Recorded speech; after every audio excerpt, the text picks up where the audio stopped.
காவ்யா, மீரா, நந்தினி 3 பேரும் அப்புறம் கிளாஸ் முழுக்க இருந்த நண்பர்களோடு சேர்ந்து ட்ரிப்புக்கு போன நாள் அவர்களோட வாழ்க்கையில் மறக்க முடியாத நாளாக மாறுச்சு.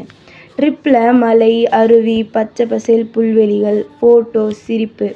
அந்த ஒரு நாள் முழுக்க சந்தோஷம்தான். மாலையில் எல்லோரும் பஸ்ஸில் ஸ்கூலுக்கு திரும்பி செல்லும்போது காவ்யா எடுத்த ஃபோட்டோஸ் காட்டிட்டு இருந்தா. ஒவ்வொரு ஃபோட்டோஸும் காட்டிட்டு இருக்கும்போது பஸ்ஸில் சிரிப்பு வெடிச்சுது. ஆனால் ஒரு பக்கம் நந்தினி திடீர்னு கவனிச்சா. மீரா ரொம்ப அமைதியாக இருந்தா. எல்லோரும் ஸ்கூலுக்கு வந்துட்டாங்க. அப்போது அங்கே எல்லா ஸ்டூடெண்ட்ஸோட அம்மா அப்பா இருந்தாங்க. அப்படியே எல்லோரும் அவங்க வீட்டுக்கு போயிட்டாங்க. மறுநாள் காவ்யாவும் நந்தினியும் சீக்கிரமாக ஸ்கூலுக்கு வராங்க.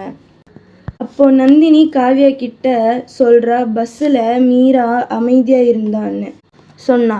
காவ்யா நந்தினி சொன்னதை கேட்டுக்கிட்டு, சரி இரு நந்தினி, மீரா ஸ்கூலுக்கு வரட்டும், நாம் கேட்கலாம் என்றாள். நந்தினியும் சரி என்றாள். மீரா ஸ்கூலுக்கு வந்தா. காவ்யாவும் நந்தினியும் மீரா கிட்ட, ஹே மீரா, நேற்று பஸ்ஸில் எதுக்கு அமைதியாக இருந்த அப்படின்னு 2 பேரும் கேட்குறாங்க. அடுத்த நொடி என்ன நடந்துச்சுன்னு தெரிஞ்சுக்கணும்னா அதுக்கு பார்ட் 7க்கு வெயிட் பண்ணுங்கள். மறக்காமல் லைக் பண்ணுங்கள்.